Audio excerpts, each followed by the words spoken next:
today. Ireland most needs to go back. People are talking to me about recession and this and that. When you come from Glenamallee,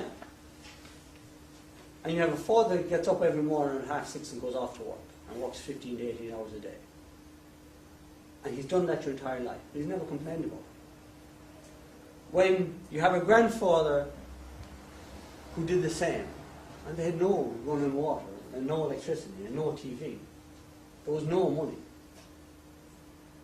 But they had pride, and they had ambition, and they had hunger. And they had a sense of who they were, and a sense of purpose, and a sense of destiny. And a few years later, I find myself coming from a family where just a hen's kick ago, no running water. And I'm walking around Trinity College with Professor Wall here, simply because of their ambition. That's what Ireland needs.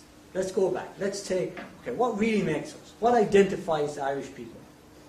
And we had something very special. A sense of community, a sense of purpose, and we were ambitious and we were driven. And they say in the Bible that God tests you with many plagues, poverty. He tests us with poverty and we stepped up and answered. He tested us with riches and we fell apart. We forgot what was important. We lost hope. We lost ambition. And people are saying, oh, my Range Rover's gone, how am I going to live? Range Rover, you know, I'm telling people, it's how you respond to situations that are important. And people say, oh, yeah, that makes sense. Somebody didn't have to tell that to my grandfather or my father. So that's what Ireland needs right now. They need people saying, yes, the situation is bad, but let's first and foremost find out how bad it is and tell the truth. We need to stop the lying, stop this cronyism, stop the excuse making. We need transparency and culpability. Who is responsible here? Then that it gives people a sense of, yes, there's goodness to be had here. You know, they talk about the loaves and the fishes, and I'll answer that question by saying this. The loaves and the fishes, to me, was a great miracle. Sometimes I question, you know, was this Jesus lad, was he really, really God? Which sometimes I struggle. Or was he just a wonderful individual who could inspire people to do great things? How the hell, with 5 loaves and 2 fishes, I know Alan was that exactly 5 and 2, how did he feed 10,000 people? I know how he did it. I think I know how he did it. Because he turned up and that's all he had. Himself and the 12 apostles, and said, right, we don't have much, but let's have it. And all these people started turning up and say, oh, tell us more, we need to more.